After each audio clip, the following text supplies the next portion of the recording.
The SIGNAL, the Deep Space Monitoring Station, orbited the edge of Galactic Council territory, its sensors sweeping the void for new civilizations. Commander Vex studied the incoming transmission with 3 of his 4 eyes, the 4th checking. Tactical displays out of habit. Another primitive world? Asked his second-in-command, Lieutenant Moore. Appears so, Vex replied, but something in the signal made him pause. The transmission came from a small blue planet in an unremarkable system. The mathematics were crude, the technology basic, but there was something else, a quality he couldn't identify. The message was simple: mathematical constants, basic physics, and a statement that roughly translated to, "We know you're out there. We're ready to talk." On Earth, Dr. Kane stood in the control room of humanity's most advanced communication array. Sweat beaded on his forehead despite the cool air. 30 years of preparation had led to this moment. "Signal sent," reported his assistant, Dr. Mills. "Now we wait." Admiral Ross entered the room, his weathered face showing the strain of the past months. "Any response?" "Not yet," Kane replied. "But they're listening. I can feel it." Ross studied the display showing their transmission path. "You sure about this, Kane?" "Once we make contact, there's no going back." Kane nodded. "We've run every simulation, studied every possibility. Humanity needs to know we're not alone, and we need to be ready for whatever comes next." Back on the monitoring station, Vex called. His superior, High Counselor Voss. The alien leader appeared on the communication screen, his massive form filling the display. "Another world seeking contact?" Voss asked in his deep voice. "Yes, but this one is different. They're not just sending random signals into space. This transmission was targeted, calculated. They know we're here." Voss considered this. In his 1,000 years of service, he had overseen the integration of hundreds of species into the Council. Most were grateful for guidance, eager to join the galactic community. A few resisted at first, but they all eventually understood the benefits of Council membership. "Send the standard response," Voss decided. "Schedule a contact mission. Another primitive world will join us soon." But Vex hesitated. "Sir, perhaps we should study them more carefully. Something about their transmission suggests." "Commander." Voss interrupted. "I've guided more species than you've seen stars. Trust the process. Prepare for standard first contact protocol." On Earth, the response came 3 days later. Kane stared at the decoded message, his hands trembling slightly. "There. Coming," he announced to the room. "Peaceful contact, they say. They want to meet our leaders." Admiral Ross stepped forward. "How long do we have?" 36 hours until they reach orbit." The room fell silent. Decades of preparation, countless simulations, and endless debates had led to this moment. Ross activated his communication device. "This is Admiral Ross. Execute first contact protocol. All units to positions." Across the globe, humanity's best and brightest moved into action. Not because they were ordered to, but because they had chosen to. Every person in the protocol had volunteered. Knowing they might not survive the encounter, Dr. Kane watched the controlled chaos around him and felt something he hadn't expected: pride. Not in humanity's technology or their preparations, but in their response to the unknown. Where other species might have panicked or hidden, humans had organized, planned, and stepped forward to meet their destiny. "Sir," Dr. Mills called out, "we're receiving additional transmissions. They single quotes scanning us." Kane nodded. "Let them look.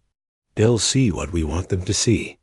What the aliens saw were cities, technology, and a species that had reached for the stars.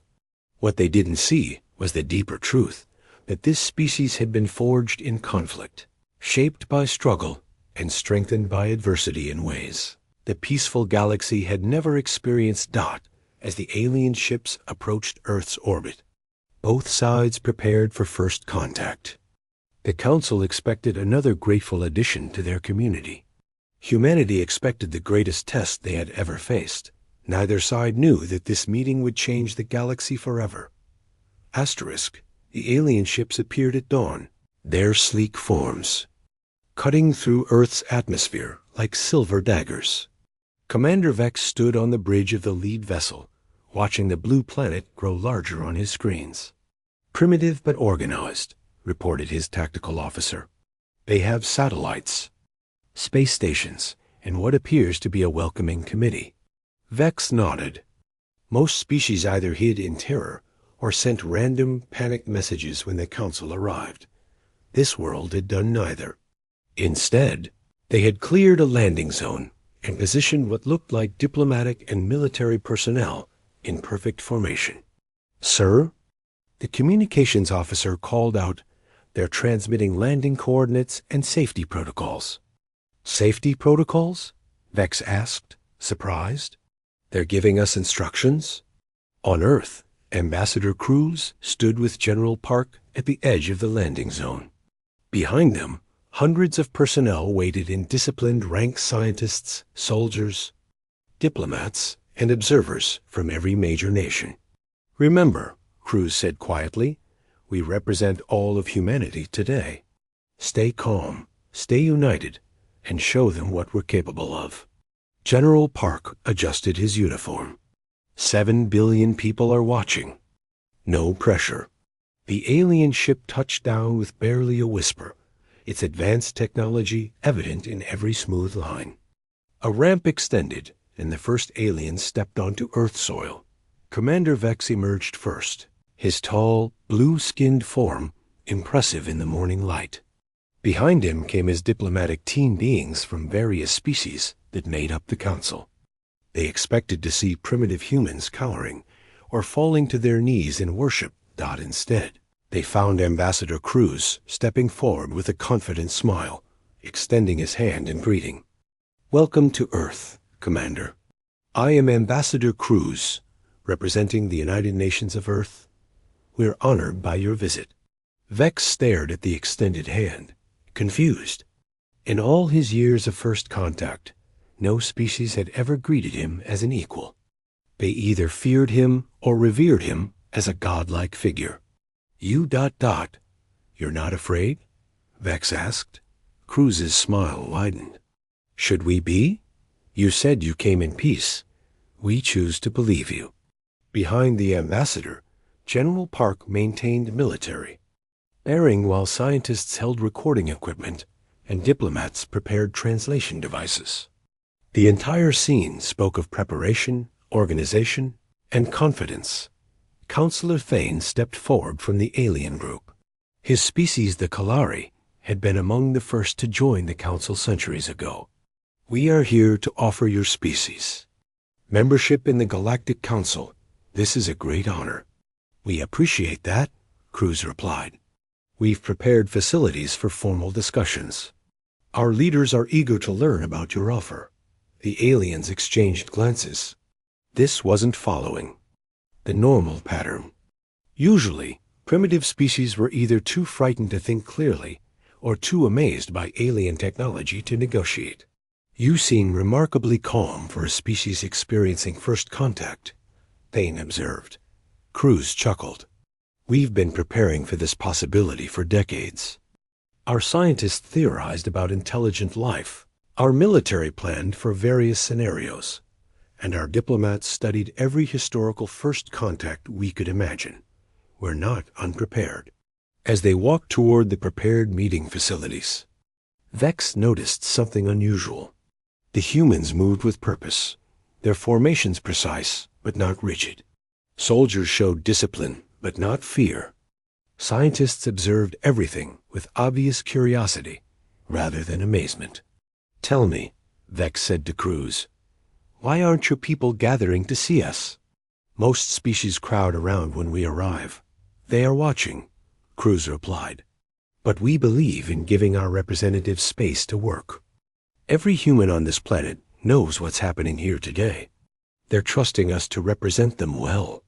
Inside the meeting facility, the aliens were surprised again.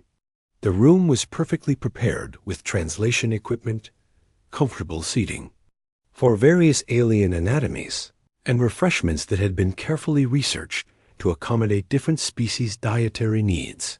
"How did you know what we might need?" asked Dr. Yef, the Council's chief scientist. Dr. King, who had been quietly observing, spoke up. "We studied your transmissions, analyzed your ship designs, and made educated guesses about your biology. It's called preparation." The formal negotiations began, but the aliens found themselves in unfamiliar territory. Instead of grateful acceptance, the humans asked questions. Instead of immediate submission, they requested time to consider. Instead of awe, they showed respectful curiosity. The Council offers protection, advanced technology, and membership in a peaceful galactic community, Thane explained. "All we ask in return is compliance with Council laws and acceptance of Council authority." Cruz nodded thoughtfully.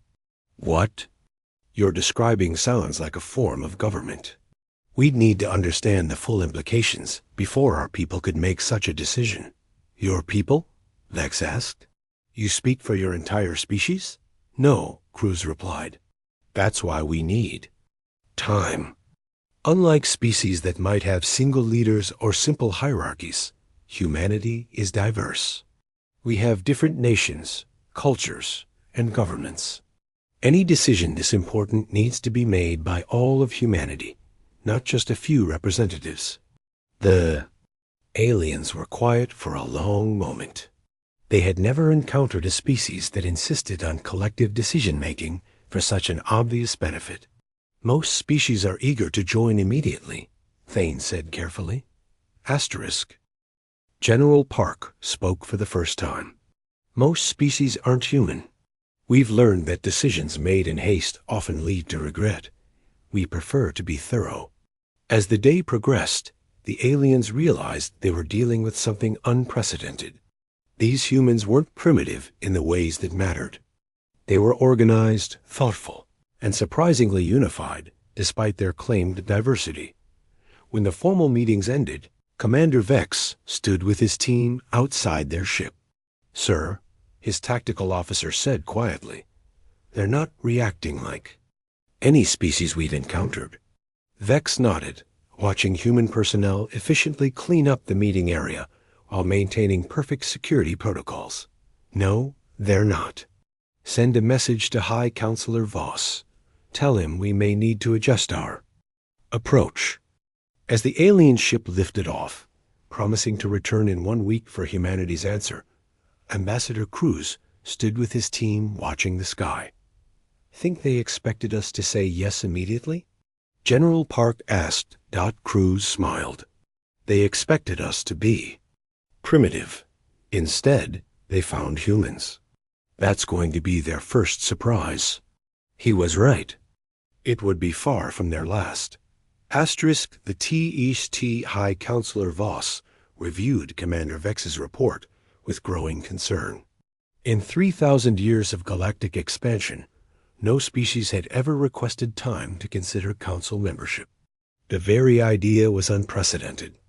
"They want to think about it?" Voss asked, his voice carrying disbelief. "Yes, sir. They claim they need to consult their entire species. Something about collective decision-making and democratic processes." Voss turned to Counselor Thane, who had remained silent during the briefing. "Your assessment?" "They're more organized than expected," Thane admitted, "but organization doesn't equal strength. Perhaps they need to understand what they're truly being offered." "Agreed," Voss decided. "If they want time to think, let's give them something to think about. Prepare the Unity trial." Commander Vex felt a chill. The Unity trial was the Council's standard test for species that showed unusual resistance to integration. It was designed to demonstrate the vast gap between primitive civilizations and Council capabilities. "Sir, the Unity trial has never been administered to a species before formal integration. Then this will be educational for everyone, Voss replied coldly. On Earth, the week of deliberation had been intense. Every government, every scientific institution, and every military organization had been studying the Council's offer. The debate raged in the United Nations, across news networks, and in homes around the world. Dr. Kane stood before the assembled representatives, presenting his analysis. The Council's offer sounds generous, but the historical pattern is clear. Every species that joins becomes subordinate. They lose their independence in exchange for protection and technology. But the technology they're offering could solve climate change, end hunger, cure diseases, argued Dr. Martinez, the head of the World Health Organization. At what cost? General Park interjected. They're not offering partnership. They're offering assimilation. The debate might have continued for days, but the aliens made the decision for them. Commander Vex's ship returned earlier than expected, broadcasting a message to every communication device on Earth. People of Earth, Vex's voice echoed across the planet. The Council has decided to offer you an opportunity to demonstrate your worthiness for membership. We present the Unity trial, a test of your species' capability and resolve. In the emergency session at the UN, Ambassador Cruz listened to the aliens' explanation with growing unease. The Unity trial is a simulation, Vex explained. Your species will choose a representative to undergo our standard evaluation process. This will help you understand your place in the galactic community. What kind of evaluation? Cruz asked. Physical, mental, and spiritual challenges designed to test the limits of your species' potential. Most species find it illuminating. Dr. Liu, Earth's leading psychologist, stepped forward. What happens if we refuse? Then you continue as you are, Vex replied, alone, unguided, unprotected. The threat was subtle but clear. Admiral Ross, who had been quietly observing, made a decision that would change everything. I'll do it, he announced. The room fell silent. Cruz turned to him with surprise. Admiral, you don't have to. Yes, I do, Ross interrupted.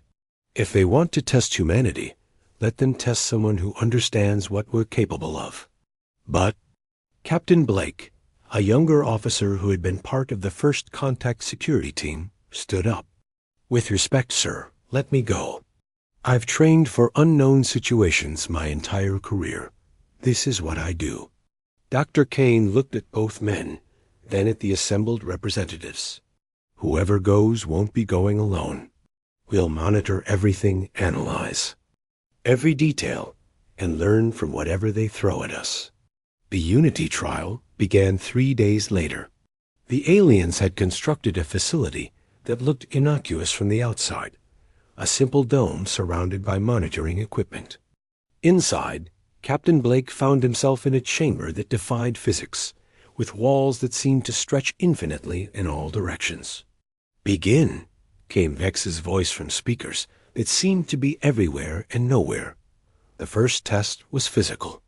Blake found himself running through environments that shifted around him, desert heat that drained his strength, Arctic cold that numbed his limbs, gravity that increased until each step felt like lifting a mountain. Most species collapsed within.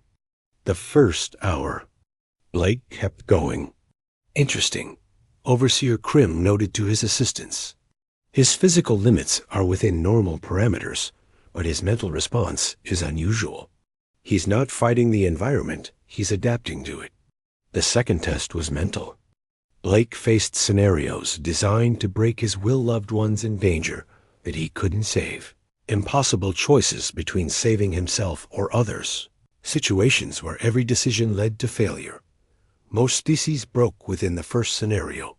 Blake analyzed each situation, made his choices, and moved forward without looking back. Sir, Dr. Yeth reported to Vex, he's not responding to the psychological pressure as expected. When faced with impossible choices, he simply accepts the consequences and continues. Continue the test, Vex ordered. but his voice carried uncertainty. Third test was spiritual, a challenge to the very core of what the subject believed about themselves and their place in the universe. Blake found himself alone in a void, with voices telling him he was insignificant, that his species was nothing compared to the vast galaxy, that resistance was futile. Most species submitted at this point, accepting their inferiority. Blake listened to the voices, then spoke into the darkness. "You're right. Humans are small. We're young. We're probably not the strongest or smartest species out there." He paused. "But we're here. We're still standing. And that counts for something." The test was designed to last 12 hours and break the subject's will to resist. Blake emerged after 18 hours, tired but unbroken. "How do you feel?" Dr. Kane asked as Blake was helped from the chamber. "Like I just had the worst workout of my life," Blake replied with a grin. "But I'm still here." Commander Vex stared at the test results in disbelief. No species had ever completed the Unity trial without breaking. Some had shown courage, others had shown endurance, but none had shown the simple, stubborn refusal to quit that Blake had demonstrated. "Sir," his tactical officer said quietly, "perhaps we should reconsider our approach to this species." But Vex was already thinking ahead. Blake's performance had been impressive, but he was just one human. The real question was whether his response represented his species as a whole. "Prepare a message to Earth," he decided. "Tell them their representative has performed ... adequately. But tell them we require additional volunteers for expanded testing." On Earth, the response was immediate and unanimous. Every major nation volunteered additional candidates. Not because they were ordered to, but because they refused to let. Blake faced the unknown alone. The aliens had expected the Unity trial to demonstrate human weakness. Instead, it had revealed something that would haunt the Council for months to come. The possibility that they had found a species that simply didn't know how to quit. As more volunteers prepared for testing, Captain Blake stood with his debrief team looking up at the alien ships in orbit. "Think they learned what they wanted to know?" Dr. Kane asked. Blake smiled grimly. "They learned something. Whether it's what they wanted to know is another question entirely." He was right. The aliens had learned that humans were different. They just hadn't learned how different yet. Asterisk. Elder Zane had lived for over 2,000 years, long enough to see hundreds of species join the Galactic Council. He had never been concerned about a primitive world before, but the human test results kept him awake during his rest cycles. "Show me their planet again," he commanded his research team. Analyst Dex activated the holographic display, showing Earth in perfect detail. "Standard Class M world, sir. Single moon, stable orbit, moderate climate variations." "Moderate?" Zane questioned, studying the display more carefully. "What's that storm system covering half their largest continent?" "Hurricane season, sir. Occurs regularly. Wind speeds exceed 200 kilometers per hour." Zane frowned. "Most civilized worlds had weather management systems. They don't control their weather?" "No, sir. They live with it. Historical records show they've survived ice ages, volcanic eruptions, asteroid impacts, and extreme climate shifts throughout their evolution." The Elder's interest peaked. "Survived? How?" Dr. Yef, the Council's chief scientist, stepped forward with a data tablet. "That's what we've been researching, sir. Their evolutionary history is ... unusual." On Earth, researcher Wells worked with her team to compile humanity's story for the alien investigators. She had been given an impossible task: explain human nature to beings who had never experienced real hardship. "They want to understand why we don't break under pressure," Wells explained to her assistant, Dr. Brown. "How do you explain 10,000 years of war, famine, disease, and natural disasters to species that have lived in peace for millennia? Maybe we start with the basics, Brown suggested. Show them what Earth was like when we were evolving. Wells nodded and began compiling the data. Ice ages that lasted thousands of years. Volcanic eruptions that blocked out the sun. Earthquakes that leveled entire civilizations. Plagues that killed millions. Wars that raged for generations. Any other species would have gone extinct, she murmured. But humans just adapted. Back on the Council Research Station, Analyst Dex presented his findings to Elder Zhang.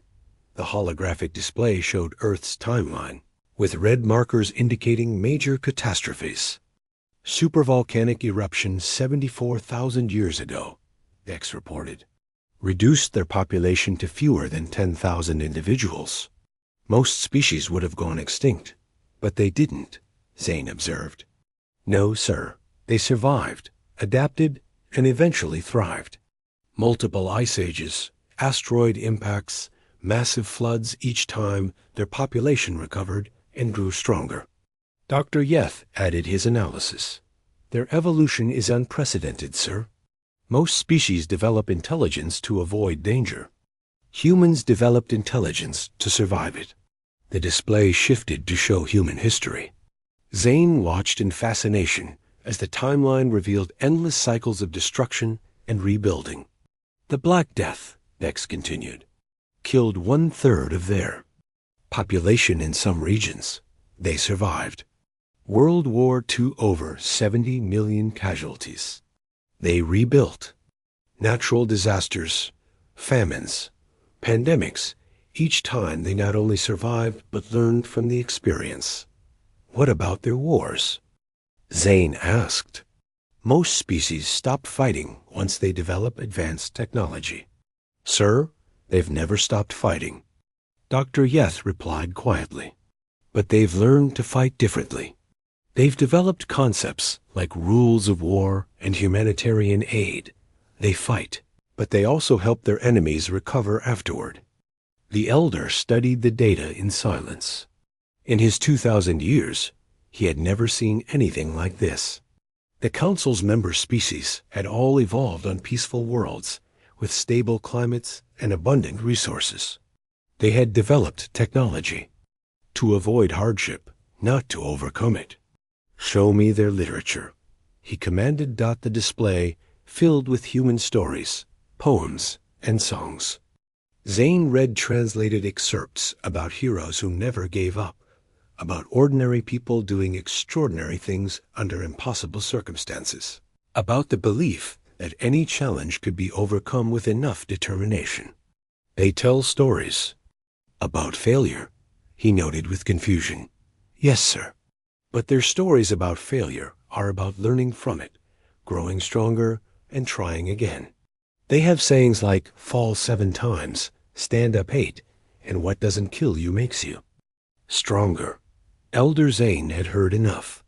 He activated his communication array and contacted High Counselor Voss. Counselor, he began, his voice carrying new respect, we need to discuss the human situation. What did you find? Voss asked. We found a species that has been at war with their own planet for their entire existence. Every single generation has faced challenges that would destroy most civilizations. They didn't just survive, they thrived. The communication was silent for a long moment.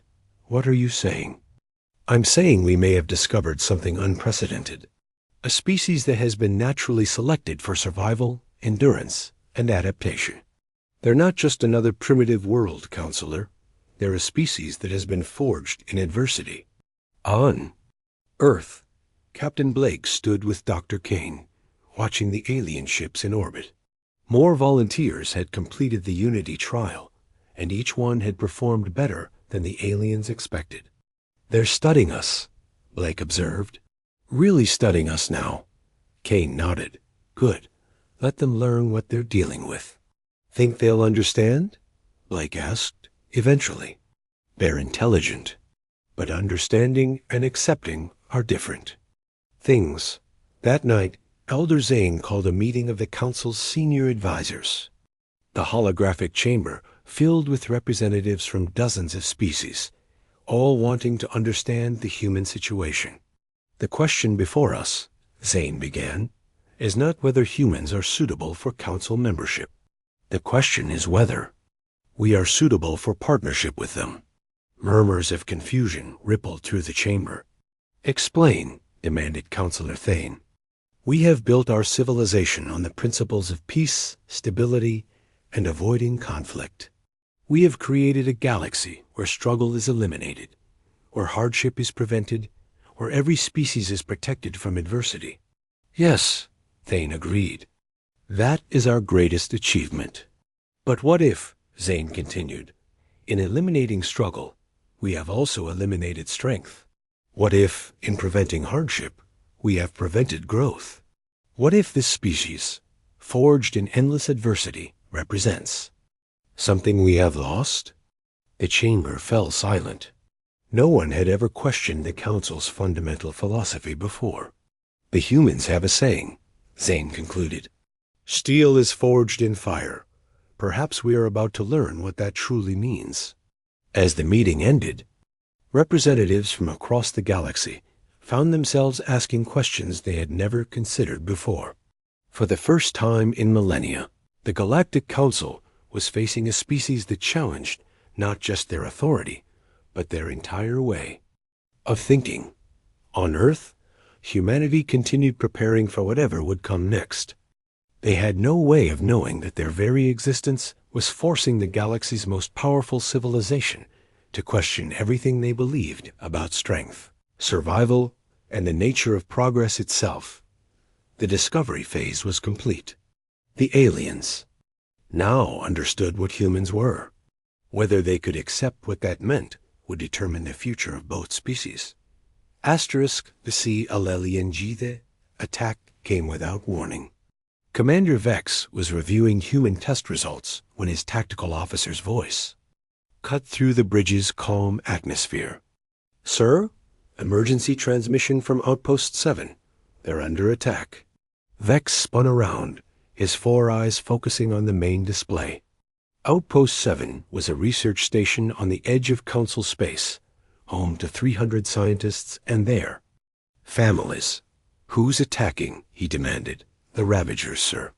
3 heavy cruisers and a battle carrier. Outpost 7 has no military defenses." Vex felt his blood chill.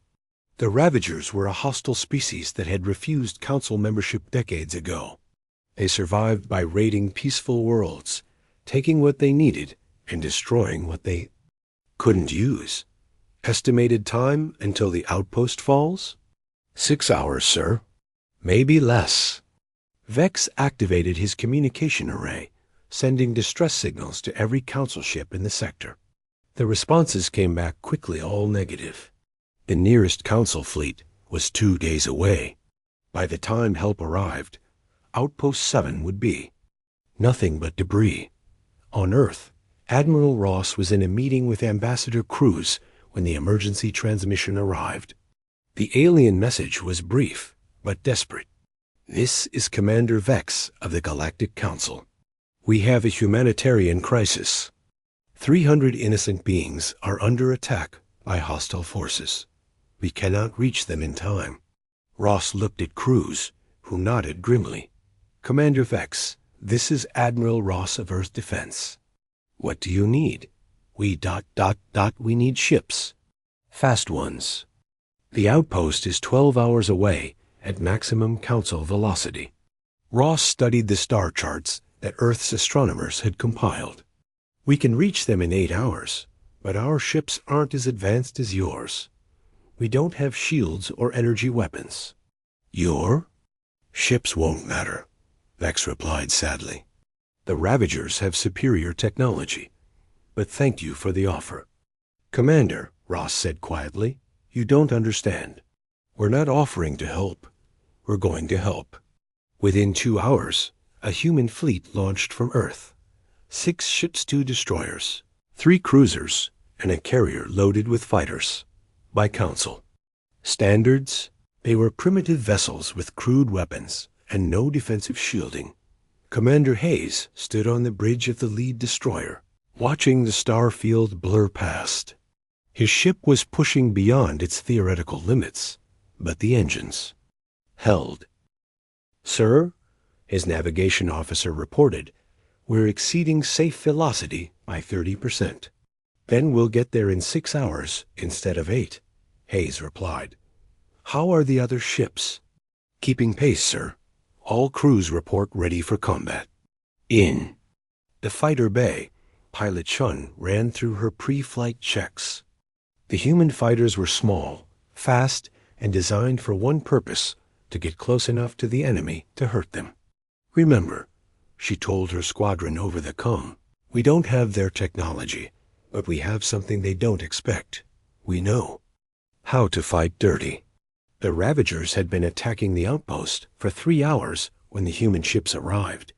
War Chief Gron watched his forces systematically destroy the station's defenses, preparing for the final assault.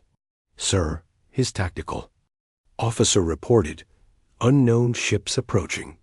6 vessels, unknown configuration." Gron studied the display with amusement. Probably council reinforcements. Too little, too late. The first sign that something was wrong came when the human ships didn't slow down. Instead of maintaining safe distance and demanding surrender, they accelerated directly into the battle zone. "Are they insane?" Gron's second-in-command asked.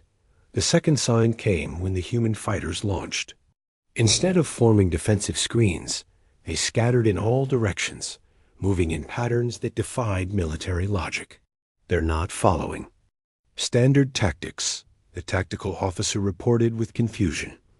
The third sign came when the human weapons opened fire.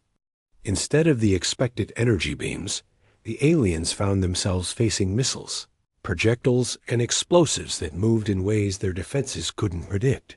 Commander Hayes watched his tactical display as human fighters swarmed around the massive Ravager ships. "All units, execute Plan Chaos." What followed was unlike any battle the galaxy had seen in centuries. The humans didn't fight like civilized species. They used ramming attacks, suicide runs, and coordinated strikes that seemed to come from nowhere. Pilot Chun dove her fighter between 2 Ravager cruisers, her missiles locking onto their engine systems. "If we can't penetrate their shields, we'll make them crash into each other." Her plan worked. The Ravager ships, trying to target the impossibly fast human fighters, began firing on each other. Their perfect defensive formations dissolved into chaos. "What are they doing?" Gron demanded as his battle carrier shuddered under human missile strikes. They're everywhere, sir.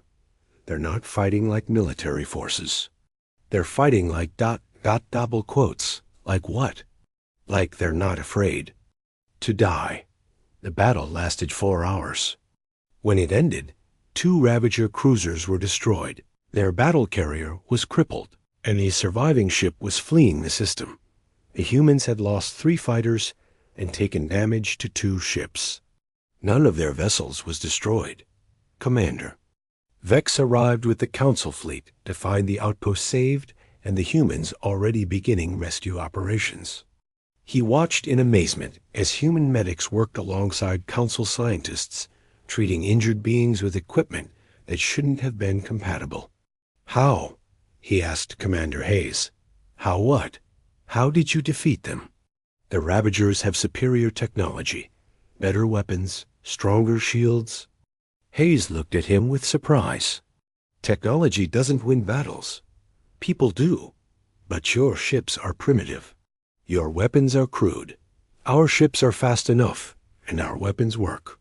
But more importantly, our people know how to fight." Dr. Kane, who had accompanied the rescue mission, stepped forward. "Commander Vex, may I ask you something? When was the last time your people fought a real battle?" Vex considered the question. "We haven't had major conflicts in over 500 years. The Council maintains peace." "Then you've forgotten something important," Kane replied. "Fighting isn't just about having the best weapons. It's about having the will to use them." As The rescued scientists were evacuated. Elder Zane arrived to investigate the battle. He studied the tactical recordings with growing amazement. They used their own ships as weapons, he noted. Yes, sir. They rammed one of the Ravager cruisers with a damaged fighter. And survived? The pilot ejected at the last second. Human. Ejection seats are remarkably effective. Zane watched the recordings again. The humans had fought with a combination of tactical brilliance and complete disregard for their own safety. They had turned their technological disadvantages into advantages, using speed and unpredictability to defeat a superior force. Sir, his aide asked, what do we do now? Zane was quiet for a long moment. Now we ask ourselves a very difficult question. If this species can defeat the Ravagers with primitive ships and crude weapons, what could they do with our technology? On the journey back to Earth, Commander Hayes stood with his crew, looking at the stars. 300 lives had been saved, and humanity had proven itself capable of standing alongside the galaxy's most advanced civilizations. Think this changes anything? Pilot Chun asked. Everything, Hayes replied. They wanted to test us. Now, they know what we're capable of. What the humans didn't know was that they had done more than save lives. They had demonstrated something the galaxy had forgotten, that sometimes the greatest strength comes not from having the best technology, but from having people willing to use whatever they have to protect others. The Council now faced a choice that would reshape the galaxy. They could continue to treat humanity as a primitive species to be guided and controlled, or they could accept them as equals who had something valuable to teach. The age of human underestimation was over. The age of human partnership was about to begin.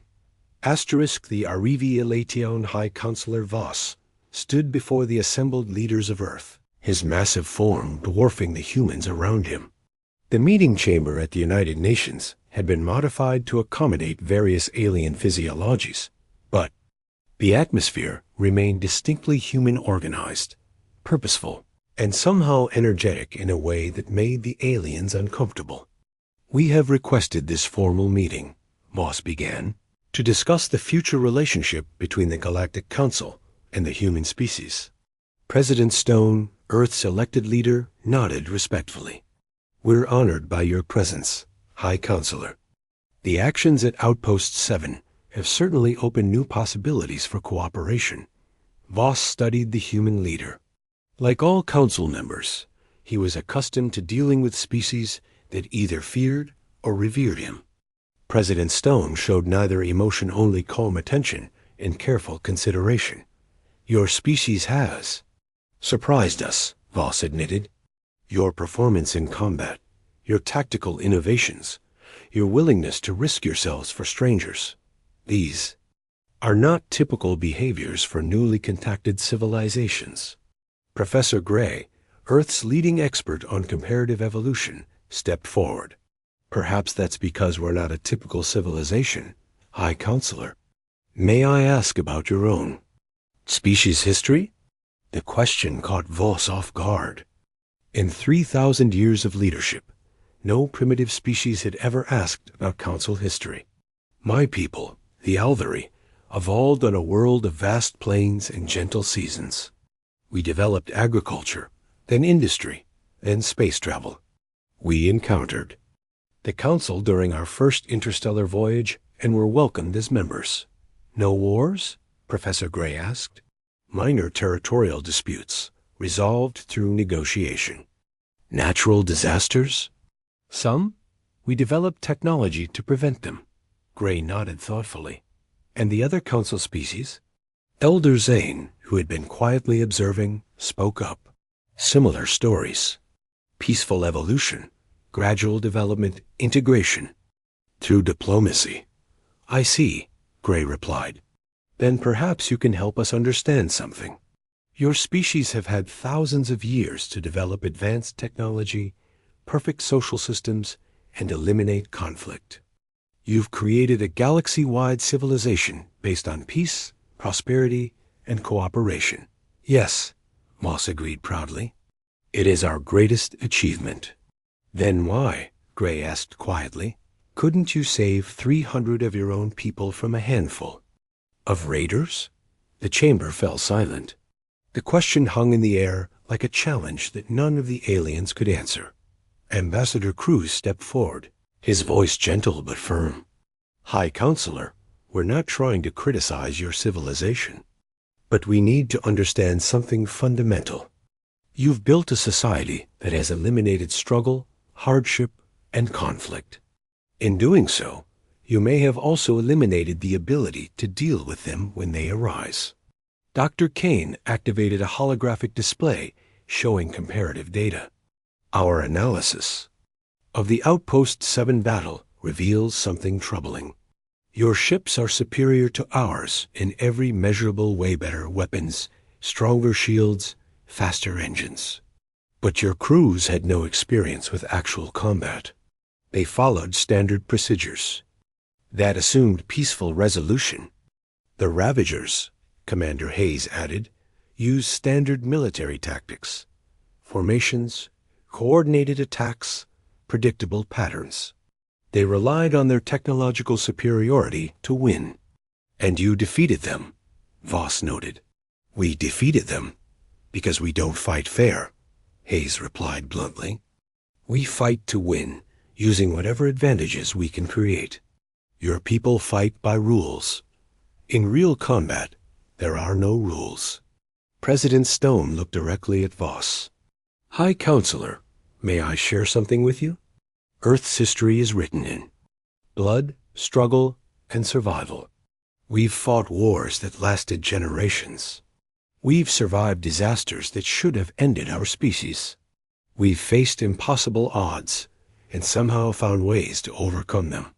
This has made you strong, Voss observed, asterisk. It's made us adaptable, Stone corrected. Strength isn't just about having powerful weapons or advanced technology. It's about having the will to use them and the ability to improvise when your original plans fail. Professor Gray activated another display showing psychological profiles. Your species have evolved in comfort. You've eliminated the stresses that forge resilience. You've created a paradise, but paradise doesn't prepare you for war. We thought we had eliminated war, Elder Zane said quietly. You eliminated it within your own civilization, Gray replied. But you didn't eliminate it from the galaxy. You just stopped being prepared for it. The revelation hit the assembled aliens like a physical blow. They had spent millennia building a civilization based on peace and cooperation, believing it was the highest form of evolution. But in doing so, they had become incapable of defending themselves against those who rejected their philosophy. The Ravagers, Voss asked, how long have they been attacking council worlds? Decades, Elder Zane admitted. We've lost 14 outposts and 2 colonies to their raids. We've tried negotiation, economic sanctions, even relocation of threatened populations. But you've never fought back, Commander Hayes observed. We don single quotes T... We don't know how. The admission hung in the air like a confession. The most advanced civilization in the galaxy had forgotten how to fight. Dr. Kane stepped forward. High Counselor, humanity didn't develop in paradise. We developed in hell. Every generation has faced challenges that would break most species. We've learned to adapt, to overcome, to find ways to win against impossible odds.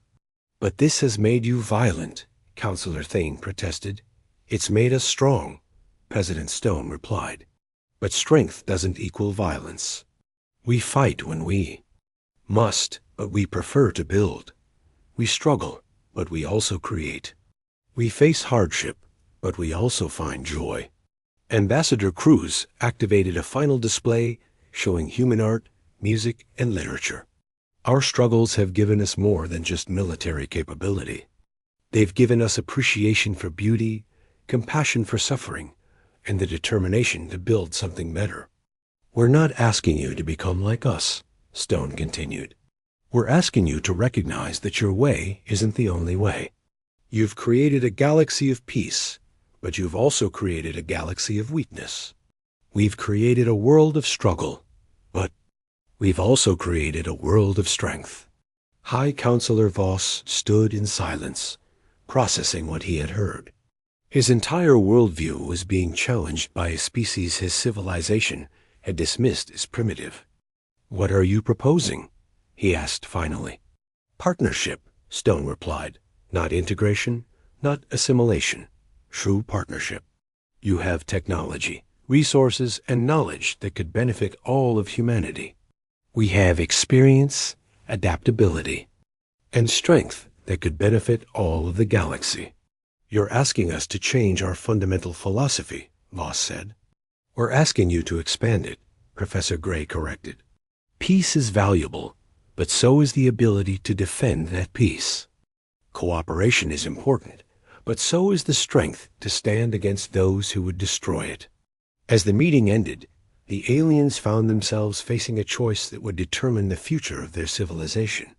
They could continue on their path of peaceful expansion, knowing they were vulnerable to any species that chose conflict over cooperation.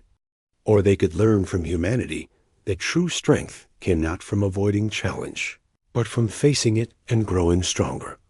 The Council had spent millennia believing they were the teachers, offering guidance to primitive species. Now they faced the possibility that they were the students, and their greatest lesson was coming from the species they had initially dismissed. The revelation was complete. The question now was whether the galaxy's most advanced civilization could find the courage to admit they had something to learn from its youngest members. The future of both species hung in the balance. 6 months after the revelation. Ambassador Torres stood on the observation deck of the first Joint Human Council station. Through the transparent walls, she could see ships from dozens of species working together in ways that would have been impossible before humanity's arrival. "The construction is ahead of schedule," Director Kim reported, joining her at the viewing port. "The Althery engineering teams are working with human construction crews, like they've been partners for decades." Torres smiled. "Funny how quickly things change when people have common goals." Below them, the station hummed with activity. Human workers moved with their characteristic efficiency, while alien technicians contributed their advanced knowledge. The result was something neither species could have achieved alone. "Message from the council chambers," Kim announced, checking his tablet. "They're ready for the formal ceremony." The ceremony marked the end of humanity's probationary period and the beginning of full partnership status. It was a moment that would have seemed impossible just months before Dot in the council chambers. High Counselor Voss stood before representatives from across the galaxy.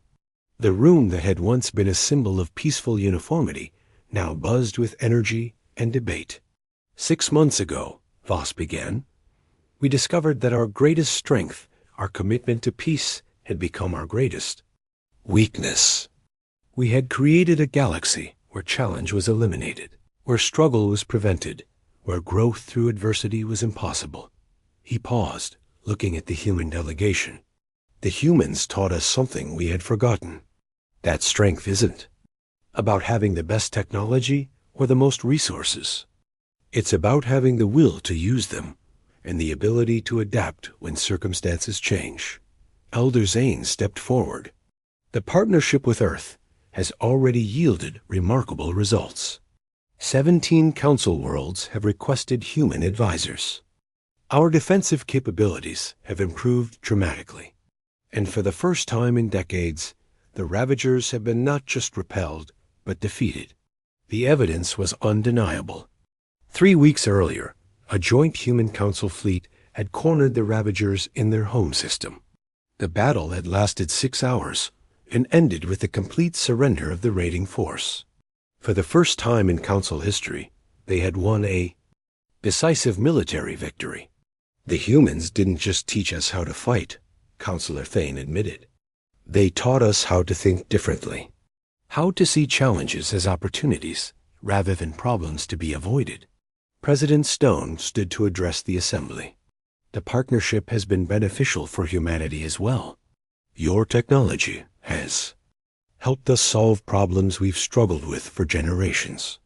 Your knowledge has expanded our understanding of the universe. Your peaceful philosophy has shown us that strength should serve justice, not domination. But the real proof of success came from the smaller changes happening across the galaxy. On the mining world of Kepler-7, human supervisors were teaching alien workers about adaptation and improvisation. Production had increased by 40% as workers learned to modify equipment and procedures to handle unexpected situations. The research station at Vega 3, human scientists were collaborating with alien researchers on projects that combined advanced technology with creative problem-solving. Discoveries that should have taken decades were being made in months. The most remarkable change, Dr. Kane observed to his colleague, isn't in what we're accomplishing. It's in how we're thinking. Dr. Mills nodded. The council species are starting to ask different questions. Instead of, how do we prevent this problem? They're asking, how do we solve it when it happens? The transformation wasn't limited to technology and tactics. Council worlds were experiencing cultural changes as well. Sports that had been eliminated for being too competitive were being revived. Art that explored themes of struggle and triumph was appearing for the first time in centuries. We're not making them more like us, Ambassador Torres explained to a gathering of human diplomats. We're helping them remember what they used to be before they decided struggle was something to be eliminated. The most significant change came in the Council's approach to new civilizations. Instead of the standard integration protocol, they began offering what they called adaptive partnership, relationships that recognized that different species might have different strengths and different approaches to common challenges. Reformed Counselor Thane, who had initially been skeptical of humanity, now advocated for human methods throughout the galaxy. We spent thousands of years believing that evolution meant eliminating challenge, he told a gathering of council leaders. The humans showed us that evolution means learning to meet challenges more effectively. The success wasn't without difficulties. Some council species struggled with the concept of accepting challenge rather than avoiding it.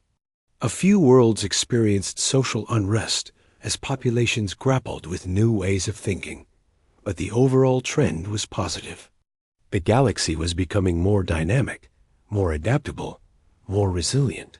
Reports from across council space, Director Kim announced during a staff meeting. Crime rates are down on worlds that have implemented human-advised security protocols.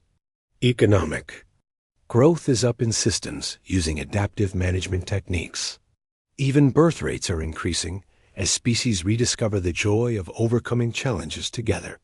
The ultimate test came when the Ravagers attempted one final attack, this time targeting Earth itself. They arrived expecting to find a primitive world defended by crude weapons and inexperienced crews. Instead, they found a planet protected by a combination of human determination and council technology. The battle lasted 4 hours and ended with the complete destruction of the Ravager fleet. They made one crucial mistake, Commander Hayes reported to the Joint Command. They assumed we were still the same species they had heard about 6 months ago. They didn't realize we had learned from our new partners just as much as they had learned from us. As the first year of the partnership drew to a close, Ambassador Torres stood once again on the observation deck, watching the bustling activity of the joint station. But now she was joined by representatives from dozens of species, all working together on projects that would have been impossible before. Think it will last? Asked Captain Blake, who had been promoted to head of Joint Military Operations. Look around, Torres replied. We're not just allies anymore. We're partners. We're learning from each other, growing together, becoming stronger as a community. She gestured toward the display showing galactic activity. The Council has remembered how to be strong. Humanity has learned how to be wise. Together, We're building something neither of us could have achieved alone. The transformation was complete. The galaxy that had once been a peaceful but vulnerable collection of worlds had become a dynamic, adaptable, and strong community. Species that had forgotten how to grow were rediscovering the joy of challenge and achievement. And at the heart of it all was the lesson that humanity had taught through example, that true strength comes not from avoiding adversity, but from facing it together and emerging stronger on the other side. The age of human partnership had not just begun, it had transformed the galaxy itself.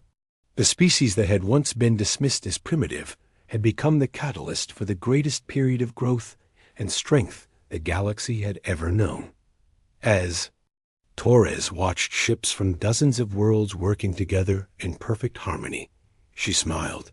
The future was bright, and it belonged to all of them. The end asterisk